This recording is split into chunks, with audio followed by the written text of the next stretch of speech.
हरे कृष्णा। तो आप सभी का बहुत बहुत स्वागत है हमारी ये शाम की कक्षा में।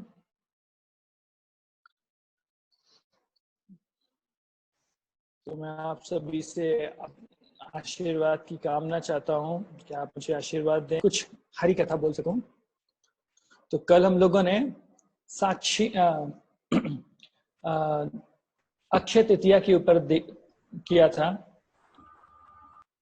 तो मैंने आपसे कहा था कि जब हम अगले दिन आएंगे तो आपसे प्रश्न करेंगे। तो मेरा एक प्रश्न था आपसे कि भगवान का एक नाम था, याद है मादनपुरी जब गए थे तो उनका नाम था क्षीर चोर गोपीनाथ या खीर चोर गोपीनाथ, क्योंकि उन्होंने मादनपुरी के लिए क्या किया था,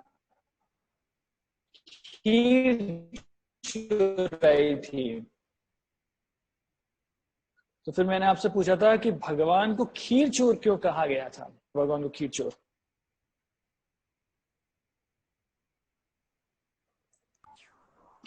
कोई बताएगा? जी प्रभु प्रभु जी, हरे कृष्णा। जी प्रभु जी। जब उनके गोपीनाथ जी के सारे भक्तों ने खीर कंज्यूम कर ली थी, ठीक है ना, फिर भी माधवन जी के लिए खीर अवेलेबल थी। वो भी प्रभु जी को मतलब कृष्ण भगवान को मालूम था कि कहाँ रखी है और पैर के पीछे जगह एग्जैक्ट मालूम थी, क्योंकि खीर पूरी कंज्यूम कर चुके थे। फिर भी माधवन जी का इतना रस था उस खीर में, जिसके लिए कृष्ण भगवान ने वो खीर चुरा के उनके पैर के वहां पे रखी और एग्जैक्ट लोकेशन तक मालूम थी। मेरा प्रश्न ये है कि भगवान तो जगन्नाथ, जगत के नाथ हैं। हाँ, तो फिर उन्हें चोर क्यों बोला जा रहा है? खीर तो सारे भक्त ले गए थे ना प्रभु जी। हाँ, तो लेकिन सारी आप बहुत ही पास में आंसर के, उसमें जो बहुत पास में है। मैं और कुछ और पास में चाहता हूँ कि कोई और थोड़ा पास में बताए कि क्या कारण है कि भगवान को चोर कहा जा रहा है। अपने भक्त के लिए उन्होंने खीर छुपाई और फिर उन्होंने सपने में आके पंडित जी को बोला कि आप ये खीर उनको दो, इसलिए उन्हें गोपाल चोर कहना चाहते। बहुत अच्छी बात है। मैं अभी भी एक और आंसर चाहता हूँ, और भी थोड़ा और पास में चाहता हूँ।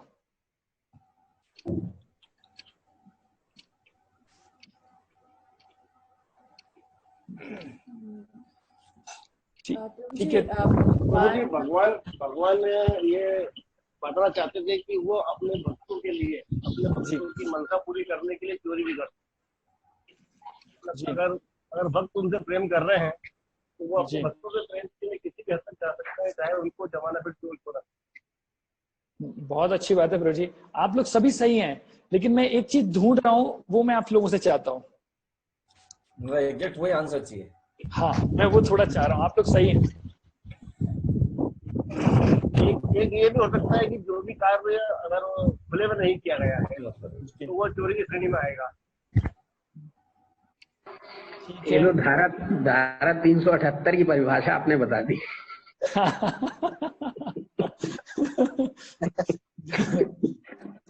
तो मैं आपको बताता हूँ प्रभु जी, जब भगवान को भोग लगाया जाता है उसे भोग कहते हैं, कि हमने भगवान के लिए भोग लगाया है।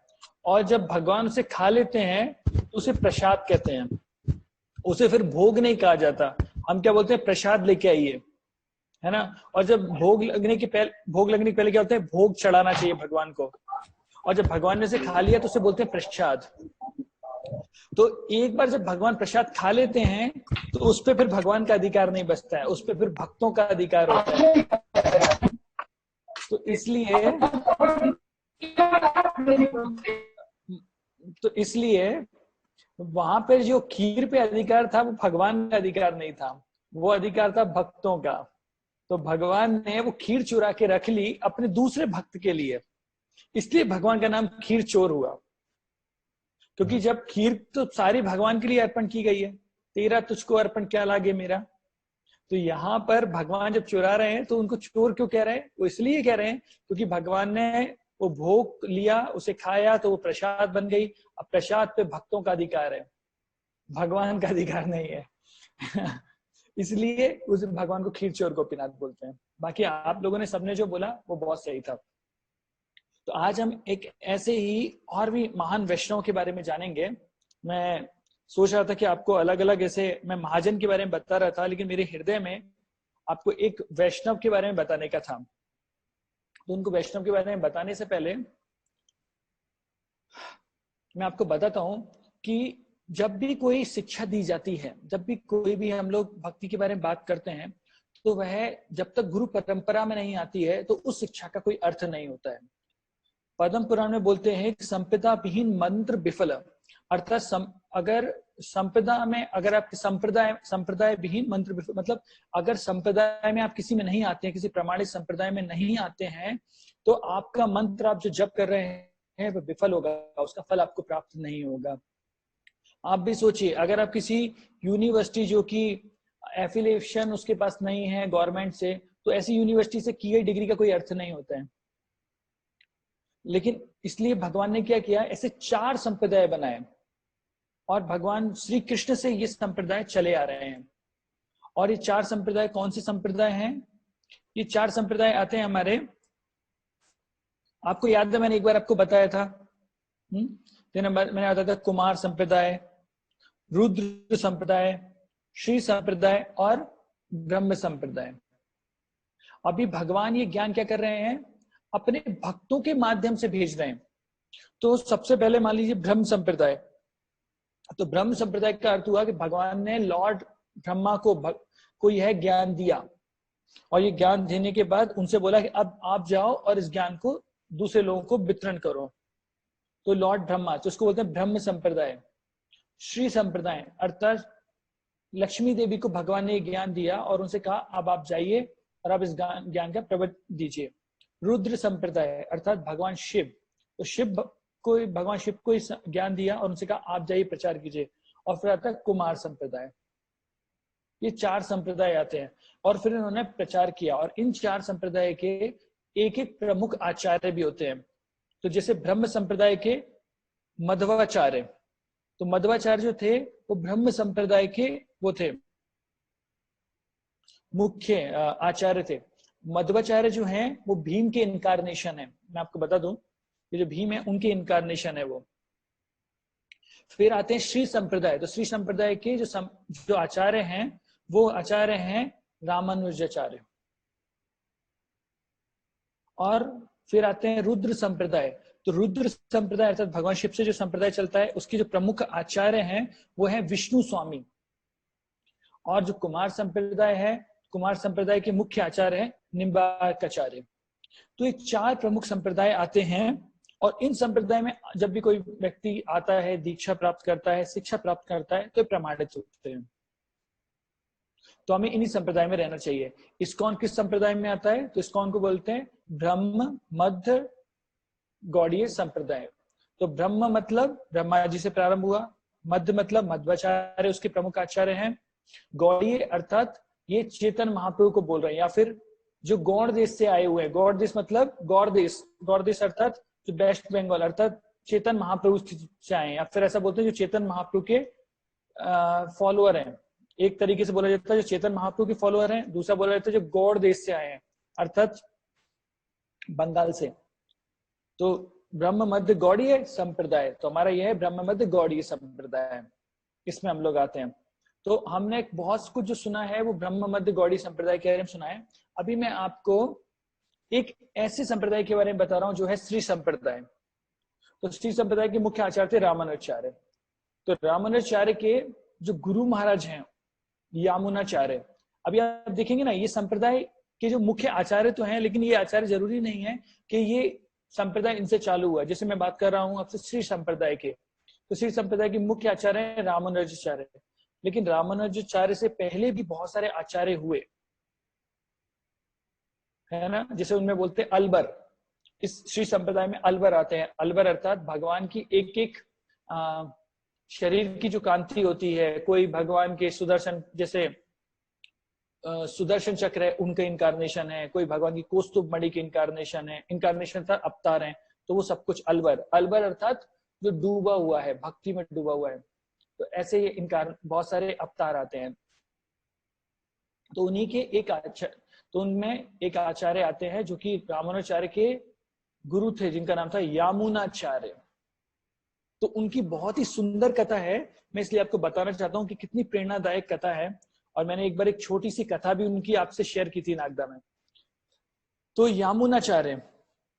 यामुनाचार्य जो थे उनके पिता जो थे उनका नाम था ईश्वर मुनि, और उनके जो ईश्वर मुनि के जो पिता थे उनका नाम था नाथ मुनि। तो नाथ मुनि और नाथ मुनि के पुत्र थे ईश्वर मुनि। तो नाथ मुनि, ईश्वर मुनि और ईश्वर मुनि की पत्नी और ऐसे सब लोग, और नाथ मुनि की भी पत्नी, ये लोग सभी अलग अलग तीर्थ स्थानों में भ्रमण करने के लिए गए। वे अलग अलग तीर्थ स्थान में गए और तीर्थ स्थानों में भ्रमण कर रहे हैं। और भारत के जितने भी अलग अलग तीर्थ स्थान है वहां उन्होंने दर्शन किए, भगवान की कृपा प्राप्त की, साधुओं का संग किया और आए। और फिर उन्होंने भगवान से प्रार्थना की कि भगवान आपके एक शुद्ध भक्त को भेज दीजिए। तो जो ईश्वर मुनि थे उनकी पत्नी को एक पुत्र प्राप्त हुआ। अभी जब पुत्र प्राप्त हो गया तो उन्होंने बोला कि पुत्र का क्या नाम रखेंगे। तो पुत्र का क्या नाम रखेंगे, तो उन्होंने सोचा हम जितने भी भारत के अलग अलग तीर्थ में गए तो सबसे जो मनोहर था वो वृंदावन था। तो वृंदावन की जो नदी है यमुना, तो उस यमुना के ऊपर उन्होंने उनका नाम रखा यामुना। यामुना, तो ये यामुना बहुत ही एक तीक्ष्ण बुद्धि वाले और ऐसा बोल सकते हैं बहुत ही ज्ञानी व्यक्ति थे, तेजस्वी थे, इतने यामुना इतने थे। ऐसा होता था जब ये पाठशाला जाते थे तो कुछ भी चीजें अगर आप इनको बताओगे तो बहुत जल्दी से याद कर लेते थे। तो बहुत ही अच्छे, तो यामुनाचार्य के गुरु थे जिनका नाम था भाष्याचार्य। तो यामुनाचार्य बहुत ही अच्छे थे। यामुना मतलब जो लड़का बालक यमुना थे बहुत ही तीक्ष्ण बुद्धि के थे। लेकिन ऐसा हुआ कि यमुना के जन्म के कुछ ही देर बाद ही उनके पिता जो ईश्वर मुनि थे उन्होंने शरीर त्याग दिया। और उन्हें शरीर त्याग दिया तो जो नाथ मुनि थे, जो उनके दादाजी थे, उनको बहुत बुरा लगा कि ईश्वर मुनि उनके पुत्र थे और उन्होंने शरीर त्याग दिया। तो उन्हें बहुत ही दुख हुआ और उन्होंने उस दुख के कारण जाके संन्यास ले लिया। वैसे देखा जाए तो नाथ मुनि बहुत बड़े आचार्य हैं श्री संप्रदाय के और भगवान के बहुत बड़े शुद्ध भक्त भी हैं। तो उन्होंने जाके संन्यास ले लिया। तो इसलिए यामुना जो थे वो अपनी माता और अपनी दादी के संरक्षण में बढ़े हुए। अभी जो यामुना है बहुत ही तीक्ष्ण बुद्धि वाले हैं, भाष्याचार्य के आश्रम में रहकर भक्ति कर रहे हैं और अलग अलग शास्त्रों के बारे में ज्ञान अर्जन कर रहे हैं। अभी यामुना भाष्याचार्य के आश्रम में है। वहीं पर कुछ समय बाद दो शिष्य आते हैं। किसके शिष्य आते हैं? एक विद्वान व्यक्ति था जिसका नाम था विद्वान चंद कोलाहल। अर्थात विद्वान व्यक्ति जब उसके संपर्क में आते थे तो उनके अंदर क्या होता था? कोलाहल, अर्थात बहुत ही ज्यादा उनकी हालत खराब हो जाती थी उनको देखकर। कोलाहल मतलब शोर मच जाता था, विद्वान चंद कोलाहल। तो यामुना के पास वो ऋषि आए। तो वो विद्वान चंद कोलाहल क्या थे, वो क्या करते थे, सारे विश्व के जितने ब्राह्मण होते थे उन्हें बुलाते थे और उन्हें बुलाकर क्या करते थे? बात विवाद करते थे, डिबेट करते थे, कि बात विवाद करते थे और करने के बाद उनको हरा देते थे। और जब वो हार जाते थे तो वो क्या करते थे, जब एक बार वो हार गए तो अभी आपको क्या करना पड़ेगा? टैक्स देना पड़ेगा उनको, क्योंकि आप हार चुके हैं बात विवाद में। और वहां के जो राजा थे वो चोल, और मुख्य था उस समय चोल और पांडे राज्य का ये राज्य चलता था। तो वहां के राजा भी विद्वान चंद कोलाहल के ही संपर्क में थे। तो बोलते थे हाँ, अगर आप विद्वान चंद कोलाहल से हार गए हैं तो आपको टैक्स देना पड़ेगा, और जो टैक्स नहीं देगा उसको हम दंडित करेंगे। तो विद्वान चंद कोलाहल ऐसे सभी राज्यों को सभी लोगों को हराता था, बहुत परेशान करता था। तो उन्होंने क्या किया था, ऐसी बात विवाद में भाष्याचार्य को भी हरा दिया था। और भाष्याचार्य जो थे बहुत ही गरीब थे, बहुत गरीब थे। और भाष्याचार्य के पास इतना पैसा नहीं होता था कि अभी वो जाके टैक्स दे पाए। तो अभी विद्वान चंद कोलाहल के शिष्य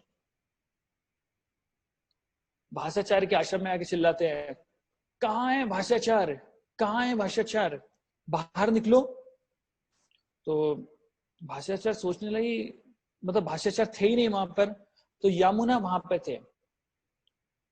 तो यमुना को लगा कि अरे क्या करना चाहिए। यमुना बाहर आए, बोले क्या हुआ, बोले तुम कौन हो। बोलते मैं यमुना हूँ, भाषाचार्य का शिष्य। बोला भाषाचार्य को बुलाओ। तुम्हारे भाषाचार्य तुम्हारे गुरु क्या समझते हैं, क्या उन्हें लगता है कि वो इतने ज्ञानी हो गए हैं कि वो मेरे गुरु को हरा सकते हैं। क्योंकि अगर टैक्स नहीं देना, इसका अर्थ है कि आप उनसे कंपटीशन करना चाहते हैं विद्वान जन कोलाहल से। तो बोले कि तुम्हारे गुरु क्या समझते हैं कि वो इतने योग्य हो गए हैं, इतने ज्ञानी हो गए हैं कि वो हमारे गुरु को हराने की कोशिश कर रहे हैं। तो वो जानते नहीं कि विद्वान जन कोलाहल कितने महान व्यक्ति हैं, कितने ज्ञानी व्यक्ति हैं। तो यमुना को गुस्सा आ जाता है। क्यों गुस्सा आ गया है?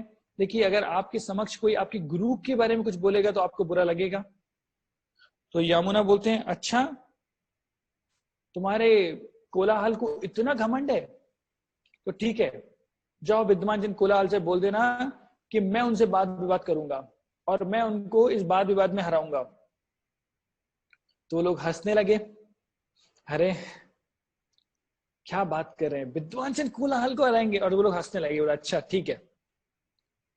और वो जाते हैं और वो जाकर ये वाली बात विद्वान जन कोलाहल को बताते हैं। और विद्वान जन कोलाहल को बताते हैं कि जो यमुना है, जो भाषाचार्य के शिष्य हैं, वह आपसे वाद विवाद करना चाहते हैं। मैंने कहा अच्छा। और बताते हैं वो तो बहुत छोटा सा बालक है। उस समय यमुना की जो उम्र होगी वो करीब 7 साल थी। तो कोलाहल सोचने लगे 7-8 साल का बच्चा मुझे चुनौती दे रहा है युद्ध, उसके लिए वाद विवाद के लिए। तो हंसने लगा, ठीक है। अभी चारों दिशाओं में ये बात पहुंचने लगी कि विद्वान जन कोलाहल को एक 7 साल के बच्चे ने चुनौती दी है। और ये बात उड़ती उड़ती भाषाचार्य के पास भी पहुंची। और अभी भाषाचार्य को पता लगा तो उन्हें बहुत डर लगा कि यमुना इतना अच्छा बालक है, वो इतना विनम्र है, इतना अच्छा है। और अभी कोलाहल क्या करेगा, जैसे एक छोटे से, मतलब एक जैसे बिल्ली चूहे के साथ खेल करती है और फिर खेल करके उसे पकड़ लेती है, बोला अभी ये कोलाहल ऐसे ही करेगा। अभी इनके साथ खेलेगा यमुना के साथ और उसे फिर पकड़ लेगा और फिर यमुना को बहुत दुख होगा। अभी ये वाली बात चल रही होती है तो फिर भाषाचार्य जल्दी से अपने आश्रम में आते हैं। तब तक वह समय हो चुका होता है कि यमुना को उनसे वाद विवाद के लिए जाना होता है।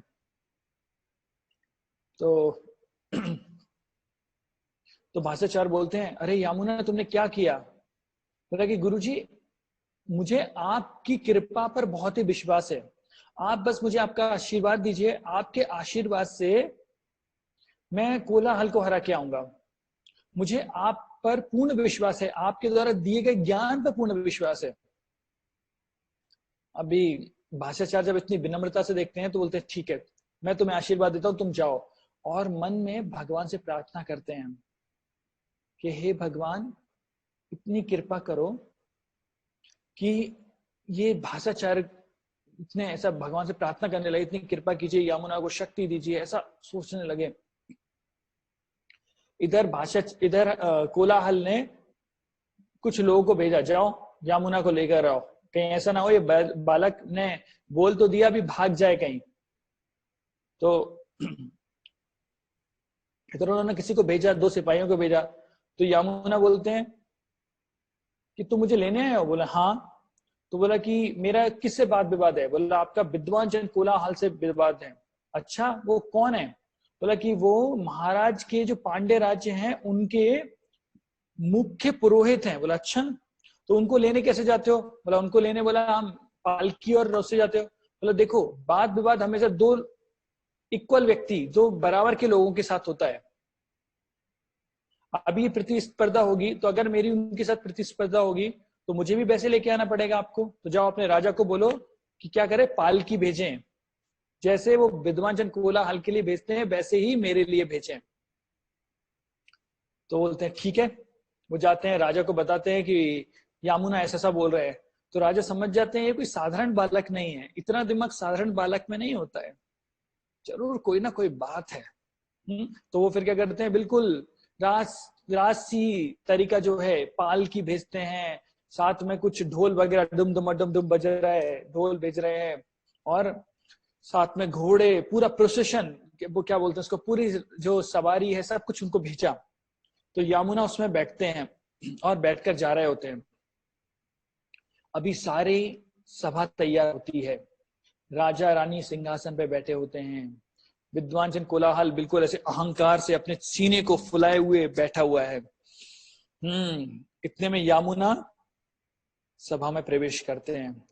अब यमुना इतना छोटा सा बालक है कि राजा उसे देखता है और बोलते हैं, इतना छोटा सा बालक है कि विद्वान जन कोलाहल इतना विद्वान है कि अभी ये, जैसे मैंने आपको बताया ना कि बिल्ली जिस तरीके से चूहे के साथ खेलती है वैसे खेलेंगी और खेल के फिर उसको मार देगी, तो वैसे विद्वान जन कोलाहल अभी इसके साथ कुछ मजाक करेगा और इसको क्या कर देगा, हरा देगा।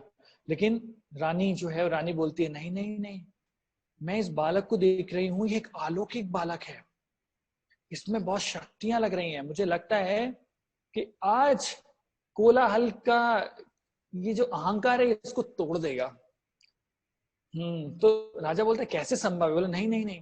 तो रानी बोलती है, मैं आपसे शर्त लगा के बोलती हूँ कि आज विद्वान जन कोलाहल का अहंकार टूट जाएगा। बोला अच्छा? बोला नहीं तो? बोला नहीं, अगर आज विद्वान जन कोलाहल को उसने नहीं हराया तो आपकी मैं दासी की दासी बन जाऊंगी। सोचिए, एक रानी बोल रही है कि राजा की दासी की दासी। उस समय दास प्रथा हुआ करती थी, मतलब कितनी बड़ी बात बोल दी। तो राजा बोलते, अच्छा इतना बड़ा था? तो ठीक है, तो आज अगर यमुना ने कोलाहल को हरा दिया तो फिर मैं उसको आधा राज्य दे दूंगा अपना। राजा ने बहुत बड़ा वो दाव लगा दिया। अभी राजा और रानी की बातें विद्वान जन कोलाहल सुन रहे थे। और जैसे ही उन्होंने यमुना को देखा तो बोलते हैं, आल बंदारू। तो मुझे तमिल आती नहीं, लेकिन मैंने ऐसे सुना है, आल बंदारू मतलब ऐसा व्यक्ति जिसने सभी पे विजय प्राप्त कर ली है, आल बंदारू। तो ऐसा क्या हो रहा है, this is called sarcastic words, अर्थात हम क्या कर रहे हैं, किसी को सरकास्टिक मतलब हम उस व्यक्ति को केवल ऐसे बता रहे हैं कि बोलना कुछ चाह रहे हैं और बोल कुछ रहे हैं। तो हम उससे एक निंदा रूप में बता रहे हैं कि देखो छोटा सा बच्चा है और उसको बोल रहे हैं कि आल बंदारू, अर्थात जो सब पे विजय प्राप्त करता है। तो इस तरीके से सरकास्टिक वर्ड्स का इस्तेमाल करके विद्वान जन कोलाहल ऐसा बोलता है। तो बेचारी, और एक तरफ ऐसा बोलता है और रानी की तरफ देखता है, देखो आपका आल बंदारू आ गए जो सब पे विजय प्राप्त करते हैं। सब पे विजय प्राप्त करना अर्थात उसको किसी ने हरा नहीं पाया, वो सबको हरा चुका है, इसलिए वो मेरे से लड़ने आया है। देखिए, अगर कोई विद्वान जन कोलाहल को हरा दिया, इसका मतलब भारत के सारे विद्वानों को उसने हरा दिया। मतलब सोचिए ना, फर्स्ट नंबर वाले व्यक्ति को आपने हरा दिया, इसका मतलब क्या है, आप फर्स्ट हो गए, बाकी तो अपने आप ही हार गए। अभी बात स्पर्धा चालू होती है, तो विद्वान जन कोलाहल उसे बोलते, ठीक है तुम यहाँ पे आए हो तो मैं तुमसे प्रश्न करता हूं। तो विद्वान जन कोलाहल कभी उनसे समाज के बारे में, तो कभी दूसरे शास्त्रों के बारे में, तो कभी इधर के बारे में, कभी उधर के बारे में, कई सवाल करते हैं ऐसे। और यमुना एक एक करके सारे प्रश्नों का उत्तर देते हैं। ऐसे करते हैं और एक एक प्रश्न का उत्तर देते जाते हैं। ऐसे तो और कठिन से कठिन ये प्रश्न करते हैं और वो हर प्रश्न का उत्तर देते हैं। फिर यमुना बोलते हैं, अरे विद्वान जन कोलाहल जी, आप मेरी उम्र पर मत जाइए, मेरी उम्र कम है, इसकी वजह से आप ये सरल सरल प्रश्न मुझसे कर रहे हैं। तो अभी विद्वान जन कोलाहल को गुस्सा आती है, बोला मैं तो इतने कठिन प्रश्न कर रहा हूँ, कभी दर्शन शास्त्र से तो कभी इस शास्त्र से, और ये क्या बोल रहा है कि मेरी उम्र पर मत जाइए, कुछ कठिन प्रश्न कीजिए। बोला अच्छा तुम इतने अहंकारी हो, चलो तुम प्रश्न करो। बोला ठीक है। बोला मैं प्रश्न क्या करूंगा आपसे, मैं तो आपको 3 कथन देता हूं, 3 स्टेटमेंट देता हूं और आपको उसको गलत प्रूफ करना है। तो बोलते ठीक है। तो पहला प्रश्न, पहला कथन, आपकी माता क्या बोलते हैं, बैरन, बैरन मीन्स भूल गया, बैरन मीन्स प्रभु जी, बैरन बांझ, हाँ बांझ। आपकी माता बांझ हैं। तो पहला प्रश्न है, या पहला कथन है, आपकी माता बांझ हैं। तो अभी ये सोचने लगा कोलाहल, मेरी माता बांझ हैं, तो अभी इसको मुझे सॉरी, आपकी माता बांझ नहीं है, ऐसा अगर बोलेंगे तो उसको कथन को गलत करना है। इस कथन को गलत करना है मतलब आपको ये बताना पड़ेगा कि आपकी माता बांझ है, और आपकी माता बांझ है मतलब मैं कैसे उत्पन्न हुआ। तो इसका मतलब क्या हो गया है कि अगर वो ये प्रूफ करता है कि मेरी माता बांझ हैं, तो इसका अर्थ हुआ कि मेरे को किसने पैदा किया। तो उसका दिमाग खराब होता है। चलो चलो कोई बात नहीं, वो बोलता है आप पहला नहीं बता रहे, मैं दूसरा स्टेटमेंट बोलता हूं। तो बोलते हैं हमारे राजा एक पुण्यवान व्यक्ति नहीं है, सॉरी पुण्यवान व्यक्ति हैं। अब आपको इसको क्या करना है, गलत साबित करना है। अरे नहीं उल्टा हो गया। ये कथन ऐसा है कि हमारे राजा जो है वो क्या है, वो पुण्यवान व्यक्ति हैं। नहीं, ये कथन किस तरीके से होगा कि उसको उनको प्रूफ करना है कि नहीं है, वो पापी व्यक्ति हैं। तो उनको ऐसा बोलना पड़ेगा कि हमारे राजा पापी व्यक्ति हैं, वो पुण्यवान नहीं है। तो पापी व्यक्ति हैं, तो सोचने लगा अगर मैं राजा को बोलूंगा कि आप पापी हो तो क्या होगा, वो तो मेरा गला ही काट देंगे। ऐसे कैसे बोल सकते हैं? नहीं चलो चलो आप नहीं बता पा रहे हो, तो मैं तीसरा प्रश्न करता हूं। बोला रानी जो है वो सती स्त्री नहीं है, सती स्त्री नहीं है, ये आपको प्रूफ करना है। बोला रानी सती स्त्री नहीं है मतलब हम उनके कैरेक्टर पे बताना है मुझे, ये प्रूफ करना है। 3 स्टेटमेंट प्रूफ करना था कि आपकी माता बांझ है, राजा पुण्यवान व्यक्ति नहीं है, और जो रानी है वो क्या है, रानी चेस्ट वुमन या फिर सती स्त्री नहीं है। उसने बोला अगर मैं राजा के सामने बताऊंगा कि रानी सती स्त्री नहीं है, अर्थात कैरेक्टरलेस, अर्थात चरित्रहीन महिला है, तो ये क्या करेगी, राजा मुझे यही मार देंगे।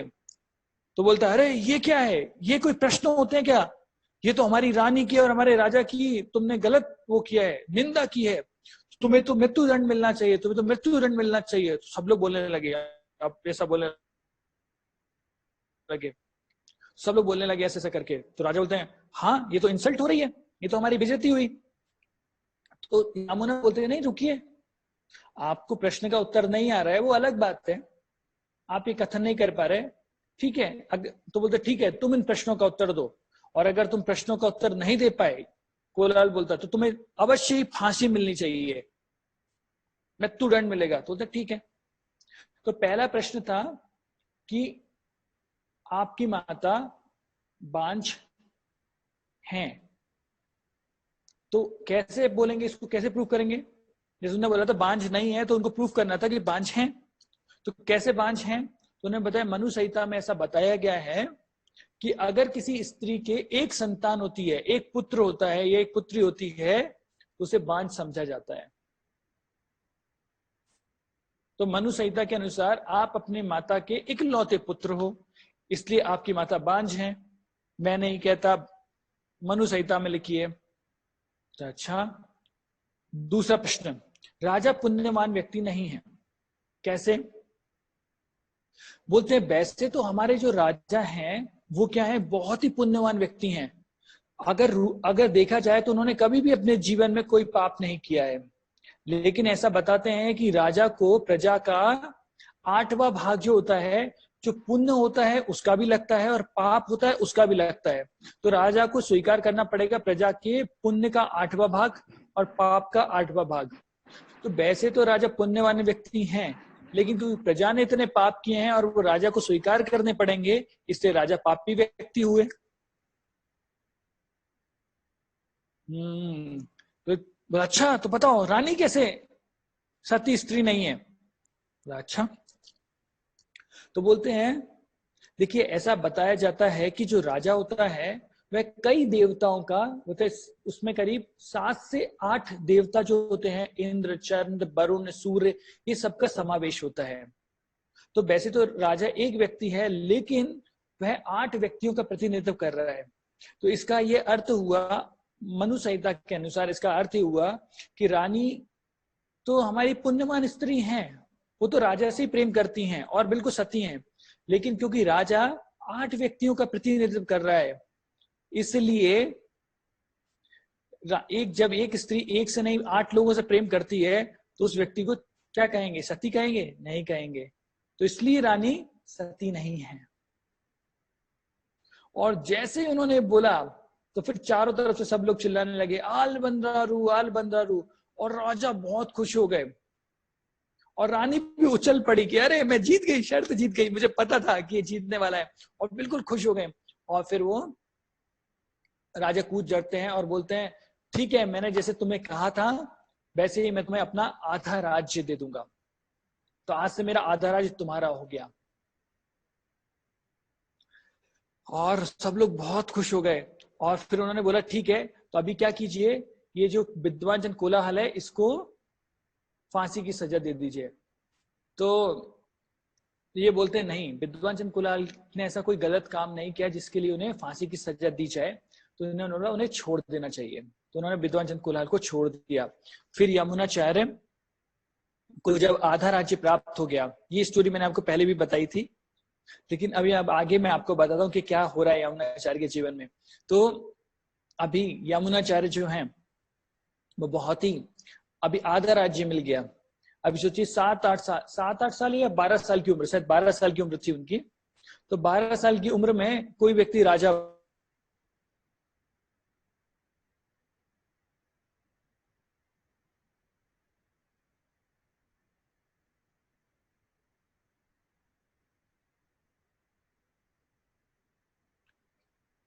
क्योंकि आसपास के राज्य के जब लोगों को पता लगा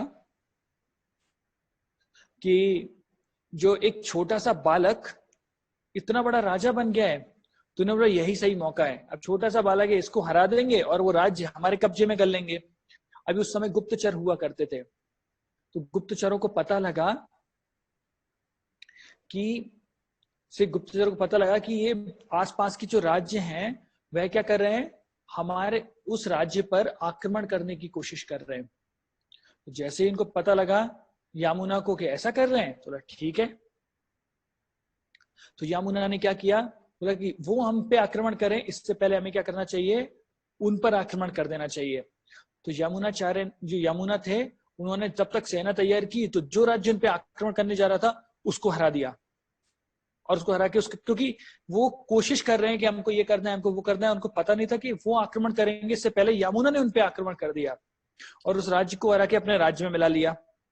फिर एक एक करके सभी राज्य जो थे, सभी राज्यों को उन्होंने आक्रमण कर करके हरा दिया। अभी यमुना का जो राज्य है बहुत बड़ा हो चुका है। उस समय यमुना की जो उम्र है वो करीब 35 साल हो चुकी है। अभी यहाँ पे जो नाथ मुनि थे, आपको पता था कि जो नाथ मुनि हैं वो कौन थे, वो यमुना के दादाजी थे। और अभी वो एक सन्यासी बन गए थे और भगवान की सेवा में लगे रहते थे। अभी उनका अंतिम समय आ गया था। अभी वो अंतिम समय आ रहे थे, तो उनकी एक बहुत इच्छा थी, उनकी बहुत दिल की इच्छा थी कि मेरा जो पोता था वो बहुत ही भगवान का शुद्ध भक्त था, बहुत अच्छा शुद्ध भक्त था और हमेशा शुद्ध भक्ति में लगा रहता था। लेकिन अभी वो राजा बन गया है और वो भगवान को भूल ही गया है। अभी उसको क्या करना है, अपने राज्य को बड़ा करना है, अभी लड़ाई करनी है, सब कुछ करना है। उनके दिल में या हृदय में बहुत ज्यादा पीड़ा हो रही थी। तो उनके एक शिष्य थे जिनका नाम था राम प्रसाद। तो उन्होंने कहा कि मेरी एक इच्छा है कि वो क्या है कि मेरा जो पोता था, वो भगवान का शुद्ध भक्त था, उसे पुनः भगवान की सेवा में लगाओ। पहले वो कई शास्त्रों को पढ़ता था, शास्त्रों से चीजें जान करता था, अभी वो राजा बन गए। और उन्होंने ऐसा बोला और नाथ मुनि ने शरीर त्याग दिया। अभी राम प्रसाद जो थे उन्हें अपने गुरु की इच्छा पूरी करनी थी। उन्होंने बोला क्या कर सकते हैं, तो उन्होंने यमुना के पास, यमुना के राज्य में गए। अभी यमुना अभी छोटे से बालक तो थे नहीं, वो तो एक बहुत बड़े राजा बन गए थे। तो इतनी आसानी से राजा से तो आप मिल नहीं सकते हैं, और मिल भी लेंगे तो आप उसको क्या बताएंगे कि भगवान की भक्ति करनी चाहिए। सोचिए कोई व्यक्ति करोड़पति है, आप उसे आके बोलेंगे भगवान की भक्ति करनी चाहिए, बोले हाँ तुम्हें करना चाहिए क्योंकि तुम्हारे पास कुछ नहीं है, मैं तो बहुत आराम से जी रहा हूँ इसलिए मुझे जरूरत नहीं है, तो ऐसा बोलेंगे। तो जो राम मिश्र, राम प्रसाद नहीं, राम मिश्र, तो जो राम मिश्र थे वो बहुत ही बुद्धिमान व्यक्ति थे। तो उन्होंने क्या किया, वो पीछे के गेट से राजा की जो रसोई थी वहां पे गए, और राजा की रसोई पे जाके राजा की जो वो थे रसोइये, उनसे बोलते हैं कि मैं अपने राजा का बहुत शुभ चिंतक हूँ, मैं देखता हूँ कि राजा इतनी लड़ाई करते हैं, इतना सब कुछ करते हैं, तो उनका जो मन है हमेशा उद्विग्न रहता है, इसलिए मैं उनके लिए ये औषधि लेके आया हूँ, तो आप इसे बना के खिलाइएगा और उससे राजा का मन जो है वो शांत हो जाएगा। और उस औषधि का नाम क्या था, तुरबलई। तो तुरबलई एक साग जैसी साग होती है, जब कोई व्यक्ति उस चीज को खाता है तो वह क्या होता है, सतोगुण में प्रवेश करने लगता है। तो उन्होंने कहा ठीक है, तो उन्होंने तुरबलई बनाई और राजा को खिलाई। तो राजा देखते हैं अरे आज तो मेरी प्लेट में एक बहुत नई चीज है, नई डिश है आप तो राजा बहुत खुश होते हैं और राजा फिर उसको खाते हैं, और खाते हैं तो उन्हें बहुत अच्छा लगता है। फिर वो डेली राम मिश्र आते हैं और लगातार उनको आते, दूसरे दिन आए दिया, तीसरे दिन आए दिया, चौथे दिन आए दिए, ऐसे कई महीनों तक राम मिश्र आके वो जो तुरबलई थी उनको देके गए। अभी वो प्रतिदिन तुरबलई खाते थे और उन्हें वो बहुत अच्छी लगती थी। एक दिन जानबूझकर राम मिश्र गए नहीं देने के लिए। अब उस दिन राजा ने प्रसाद खा रहे हैं तो देखते हैं तुरबलई नहीं है, तो बोलते हैं अरे आज मैं प्रसाद ग्रहण कर रहा हूं लेकिन वो साग कहाँ है जो तुम मुझे प्रतिदिन खिलाते थे। तो फिर रसोइये को बुलाओ, बोलो बुलाओ रसोइये को। रसोइये को बुलाया, अरे तुमने आज तो वो सब्जी नहीं बनाई जो तुम प्रतिदिन बनाते थे, वो कहाँ है। तो वो बोलते हैं कि ऐसा है कि एक साधु आते हैं और वह ये साग लेकर आते थे आपके लिए और मैं इसलिए बनाता था, आज पता नहीं वो नहीं आए। अच्छा, तो बोलते क्या मूल्य लेते हैं वो साग का। बोलते नहीं, वो तो बोलते हैं कि वो आपके शुभ चिंतक हैं, उन्हें कुछ मूल्य नहीं चाहिए, कुछ पैसा नहीं चाहिए। बोले ऐसा, बोलते कि अच्छा, तो बोलते ठीक है। तो बोला कि कल अगर जब वो आएंगे तो उन्हें मेरे पास लेकर आना। उन्होंने कहा ठीक है। तो फिर राम मिश्र दूसरे दिन आते हैं और वो जब तुरबलई लेके आते हैं तो रसोइया उनसे बोलता है अरे आप चलिए, राजा आपसे मिलना चाहते हैं। तो बोलते हैं अच्छा। तो राम मिश्र तो इसी चीज का इंतजार कर रहे थे इतने महीनों से। यहाँ से देखिए साधु के अंदर ये गुण होता है। एक बताते हैं साधु का आभूषण क्या होता है, तितिक्षवा कारुणिका सुरीधा सर्वदेहिना अजाता सत्रवा साधु साधु भूषणंगा। तितिक्षवा अर्थात वह कैसे होते हैं, टॉलरेंट, बहुत ही सहनशील होते हैं। दूसरा, उनके अंदर ये जो भाव होता है कि वो सहन कर सकते हैं हर चीज को और इंतजार करते हैं, धैर्य से कार्य करते हैं। ऐसा नहीं, देखिए अगर आपको बोला है वो एकदम जाके बोल देते अरे मैं नाथ मुनि का शिष्य हूँ ऐसा वैसा और ये सारी चीजें, तो कभी भी राजा उनसे मिलते नहीं। अभी उन्होंने क्या किया, धीरे धीरे वो सब्जी खिला के जो कि सतोगुण में लेके आते तो राजा का मन परिवर्तित किया, और अभी राजा उनसे मिलना चाहते हैं, वो उनसे नहीं। अभी वो राजा के पास गए तो राजा से बोलते हैं अरे आप प्रतिदिन मेरे लिए इतना सब कुछ लेके आते हैं, आप इसका मूल्य भी नहीं लेते हैं, आप कौन हैं और आप क्या चाहते हैं। तो राम मिश्र बोलते हैं कि देखिए मैं आपके जो दादाजी थे जिनका नाम था ईश्वर मुनि, सॉरी नाथ मुनि, आपके पिता ईश्वर नाथ मुनि का शिष्य हूं। तो आपके पिता दादाजी ने संन्यास ले लिया था, मैं उनका ही एक शिष्य हूं और उन्होंने बहुत भक्ति की और उन्होंने एक खजाना रखा हुआ है आपके लिए। बोला कि अच्छा, मेरे दादाजी ने मेरे लिए खजाना रखा है? बोला हाँ।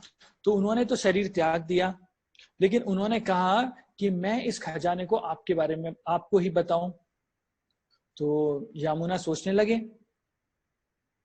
कि हाँ, मुझे बताओ, मुझे खजाने की तो आवश्यकता है। देखो, हम अभी अलग अलग राज्यों में जाते हैं, लड़ाई करते हैं, तो हमें सेना पे ये पैसा खर्च करने की जरूरत है। तो अगर आप ये खजाना मुझे दे दोगे तो मुझे मिल जाएगा। तो वो दे दो वो खजाना। तो बोलते कि नहीं, उसके लिए आपको चलना पड़ेगा, क्योंकि नाथ मुनि ने कहा था केवल आप ही जाएंगे और आपको ही वो खजाना देंगे। तो क्योंकि वो साधारण खजाना नहीं है, वह जो खजाना है वो कैसा है, 7 लेवल या 7 स्तर में है वो। ऐसा कि उसको 4 और 7 दीवारें ऐसे घिरी हुई हैं, और 2 नदियां वहां पे रहती हैं, उसके आसपास 2 नदियां हैं, और 7 दीवारों से घिरा हुआ वो खजाना है। और उस खजाने की रक्षा एक नाग करता है, और हर 12 साल में एक राक्षस आता है और आके देख के जाता है कि खजाना सुरक्षित है कि नहीं है। तो बोलते अच्छा, तो चलो हम दोनों चलते हैं। तो बोला हाँ, केवल आप और मैं ही चलेंगे, मैं आपको बताऊंगा और आप वो खजाना लेके आएंगे। मैंने कहा ठीक है। तो अभी उन्होंने वहां से चलना प्रारंभ किया। अभी वो चले, दिन भर चले, तो अभी थक गए, तो रात को विश्राम कर रहे हैं। तो उन्होंने अपना भोजन किया और विश्राम किया। इधर जो राम मिश्र थे, उन्होंने क्या किया, भगवत गीता का जो भगवत गीता है उसको रिसाइटेशन, उसका प्रवचन करना चालू किया, या फिर उसको दोहराना चालू किया। तो भगवत गीता के श्लोकों को वो दोहरा रहे हैं। पहले दिन पहला श्लोक, पहला अध्याय, फिर दूसरा अध्याय, तीसरा, तो हर दिन थोड़ा थोड़ा करके कर रहे हैं। इससे जो यमुना थे उनको याद आने लगी कि मैं बचपन में यह दोहराया करता था। तो उनको बहुत याद आया, और करते करते करते जब शुद्ध भक्ति अर्थात भक्ति के लेवल पे आए, तो उन्हें एहसास हुआ, अरे अरे अरे, मैंने क्या किया, मैंने अपना जीवन नष्ट कर दिया। मैं भगवान की भक्ति कर रहा था और कहाँ मैं राजा बन के बैठ गया। तो बहुत ही रोने लगे, नहीं नहीं नहीं, बोलते मुझे नहीं चाहिए खजाना, तुम तो वापस चलो, मैं अब सब कुछ छोड़ के भगवान की भक्ति करना चाहता हूँ। तो राम मिश्र कहते हैं नहीं नहीं नहीं नहीं, आपकी जो दादाजी थे उनकी इच्छा थी नाथ मुनि की कि मैं आपको एक खजाना दूं। तो एक बार आप ये खजाना ले लो, और खजाना लेने के बाद आपकी जो इच्छा करे वो करना। तो बोले नहीं, मैं क्या करूंगा, मैं संसार में फंस गया हूँ, इस धन का क्या मतलब है, मेरा जीवन। तो अभी क्या हो रहा है, व्यक्ति को पहले की चीजें, शास्त्र याद आ गए हैं। बोले कि नहीं, लेकिन आपकी जो दादाजी उनकी इच्छा थी। तो फिर वो जाते हैं, कहाँ पे जाते हैं, श्रीरंगम। वहां पे भगवान का जो मंदिर है वह 7 मतलब उनके 7 दीवालों से घिरा हुआ है, और वो उनपे अनंत शेष उनकी रक्षा कर रहे हैं। और 12 साल में एक जो आते हैं वो कौन है, विभीषण। विभीषण कौन थे, राक्षस थे। तो 12 साल में आके वो दर्शन करते हैं और भगवान श्री रंगनाथ के सामने उन्हें खड़ा कर देते हैं, और बोलते हैं कि ये नाथ मुनि ने आपके लिए खजाना छोड़ा है। और जब वो देखते हैं भगवान को तो भाव विभोर हो जाते हैं, और भगवान की कई स्तुतियां करने लगते हैं, भगवान को बहुत अच्छे से तरीके से ग्लोरीफाई करने लगते हैं, बहुत अच्छे तरीके से। और ऐसे करके फिर वो बोलते हैं कि मैंने अभी बहुत कुछ जी लिया, बहुत कुछ हो गया। तो उन्होंने जो भी राज्य था, जो चोल और पांडे राज्य से उनको मिला था, तो उन्होंने उसका जो उन्होंने आधा राज्य चोल और पांडे राज्य को वापस कर दिया, और आधा राज्य भगवान रंगनाथ की सेवा के लिए रख दिया कि भगवान की सेवा होती रहनी चाहिए। और फिर उन्होंने क्या किया, संन्यास ग्रहण किया, और संन्यास ग्रहण करने के बाद बहुत प्रचार किया, श्री संप्रदाय के उन्होंने बहुत प्रचार किया, बहुत लोगों को भगवान की भक्ति के बारे में बताया, और ऐसे उन्होंने पूरे भारत वर्ष में भगवान के नाम का प्रचार किया। तो ये आल बंदारू के नाम से बहुत प्रसिद्ध हुए यामुनाचार्य। पहले उनका नाम यामुना था और अब यामुना से यामुनाचार्य हो गया। और ये जो खजाना उन्हें प्राप्त हो गया,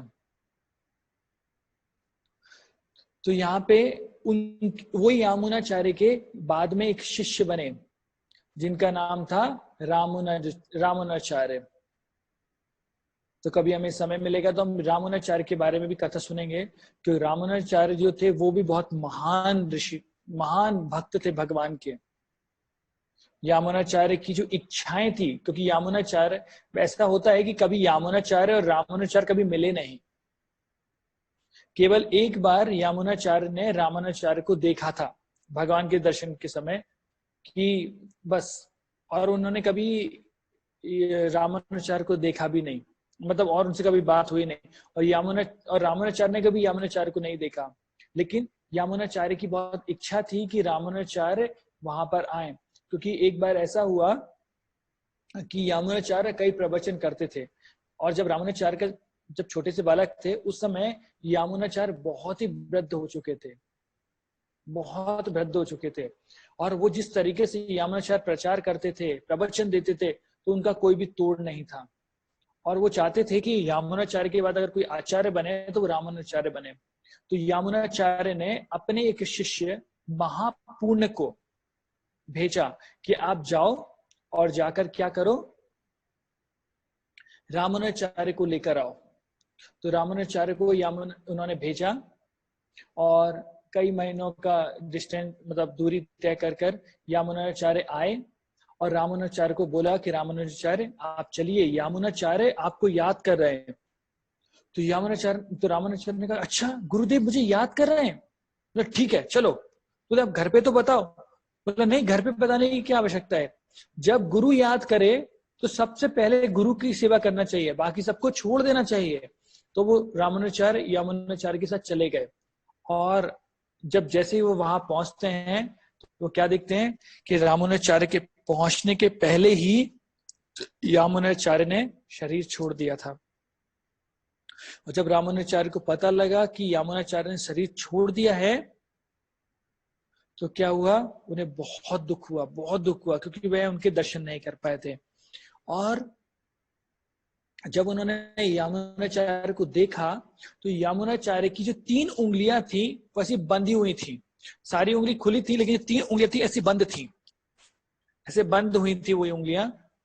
तो रामानुजाचार्य ने बाकी लोगों से पूछा कि क्या कारण है कि यामुनाचार्य की ये 3 उंगलियां बंद क्यों हैं? तो किसी को समझ में नहीं आया कि ऐसा क्या है। तो रामानुजाचार्य ने थोड़ी देर सोचा, अच्छा। तो उन्होंने बताया कि यामुनाचार्य की 3 इच्छाएं अभी बाकी रह गई हैं, जो पूर्ण होना बाकी है। एक जो इच्छा थी वह थी कि संपूर्ण विश्व में भगवान के नाम का प्रचार होना चाहिए, या पूरे भारत में ये जो हमारा वैष्णव धर्म है इसका प्रचार होना चाहिए। तो जैसे रामानुजाचार्य ने कहा तो यामुनाचार्य की 1 उंगली खुल गई। फिर उन्होंने कहा कि अभी उनकी इच्छा थी कि भागवतम पर एक भाष्य लिखा होना चाहिए, श्री भाष्य होना चाहिए। तो बोलते हैं कि मैं श्री भाष्य का पे एक टिप्पणी लिखूंगा। जैसे उन्होंने बोला तो उनकी दूसरी उंगली खुल गई। फिर उन्होंने कहा कि किसी भी एक व्यक्ति का नाम पराशर मुनि और व्यासदेव के नाम पे होना चाहिए, किसी शिष्य का। क्योंकि ये क्या होता है कि पराशर मुनि और व्यासदेव जो हैं या पराशर जो हैं वो भगवान के शुद्ध भक्त थे, और उन्होंने इतने सारे वेद और शास्त्र लिखे। उनके सम्मान में उनके नाम पर किसी का नाम आना चाहिए। जैसे होता है ना, मान लीजिए कोई हमारे प्रधानमंत्री हैं, है ना, तो उनके नाम पे हम रोड का नाम लिख देते हैं। या फिर भारत रत्न APJ अब्दुल कलाम, या फिर माधव इंस्टीट्यूट, तो इंस्टीट्यूट का नाम माधव के नाम से दे दिया, माधवराव सिंधिया के नाम पर, या ऐसे करके। तो उनके सम्मान के लिए, तो उन्होंने बोला कि इसलिए उनके सम्मान के लिए एक शिष्य का नाम पराशर और व्यासदेव देना चाहिए। ऐसा हुआ तो 3 उंगलियां खुल गईं। तो जब सब लोगों ने देखा कि रामानुजाचार्य इतने बड़े आचार्य हैं कि हमारे गुरुदेव जो यामुनाचार्य हैं, उनकी मन की जो इच्छा है वो रामानुजाचार्य को पता है।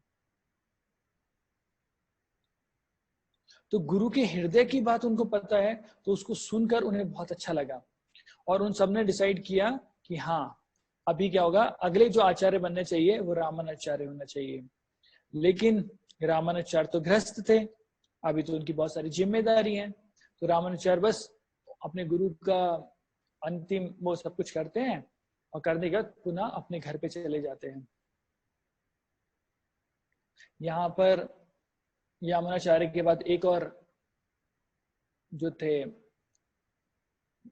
एक आचार्य बने, लेकिन जिस प्रकार से आल बंदारू अर्थात यमुनाचार्य प्रवचन किया करते थे वैसा प्रवचन कोई नहीं कर पा रहा था, तो सब लोगों को बहुत ही कमी खलने लगी थी और वह चाहते थे कि रामानुजाचार्य पुनः वापस आए और क्या करें, इस कार्य को संभालें, यहाँ पर आए।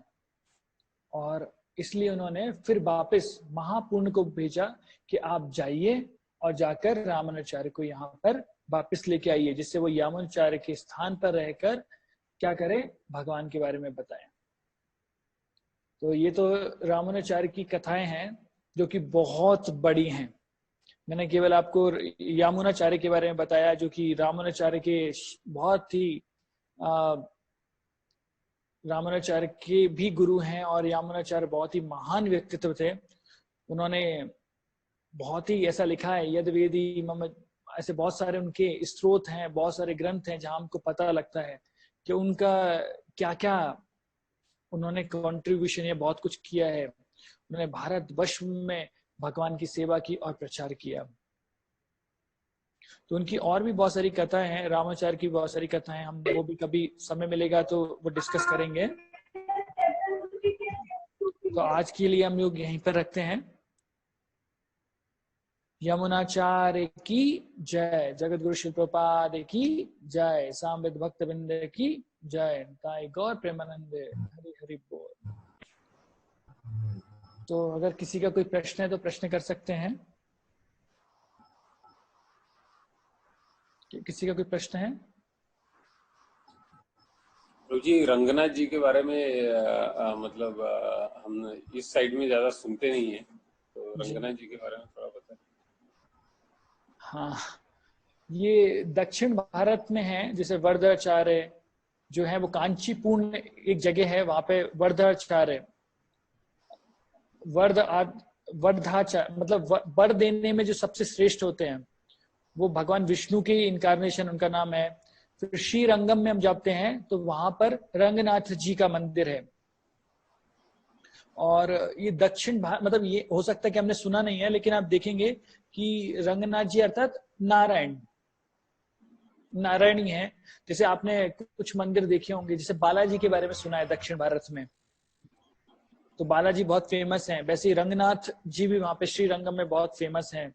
और अनंत पद्मनाभ मंदिर आपने सुना है इसके बारे में।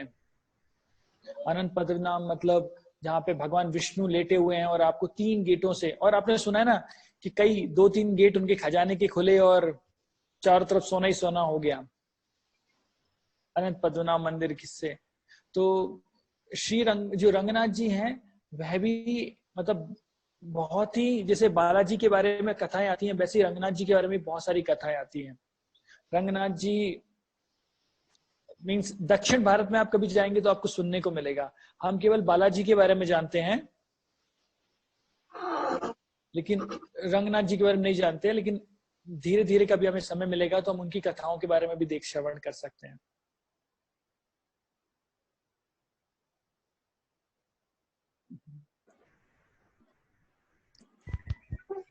किसी का कोई प्रश्न है? हरे कृष्ण। ये जो वृंदावन में रंगनाथ मंदिर है जिसके अंदर विष्णु जी की ही मूर्ति है। वृंदावन में रंगनाथ मंदिर? हाँ, मेरा देखा हुआ है। अच्छा, तो फिर चालू है, और बंद थोड़ी किया अपन ने है। वृंदावन में जो रंगनाथ मंदिर है ना, उसमें विष्णु तो अपनी तरफ से पावर पूरा चालू है, बंद नहीं किया कुछ भी अपन ने। प्रभु जी म्यूट कर दीजिए, प्रभु जी का छोड़ के। हाँ जी हाँ प्रभु जी बोलिए। वृंदावन में रंगनाथ मंदिर है। अच्छा, जिसके आप जाएंगे तो अंदर विष्णु जी की ही बहुत बड़ी मूर्ति लगी हुई है। हाँ, और उनके बारे में कुछ शायद कथा भी है कि उनका जो एंट्री है वो उल्टा मुंह करके बैठे हैं। मतलब जैसे मंदिर में आप घुसते ना तो सबसे पहले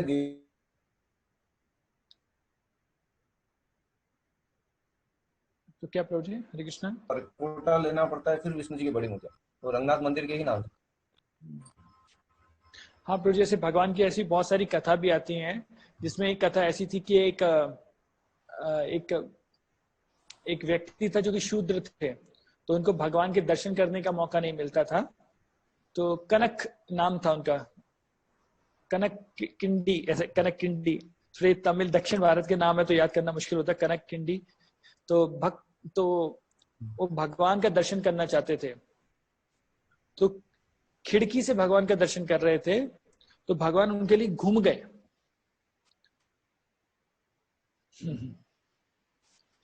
ऐसे बहुत सारे महान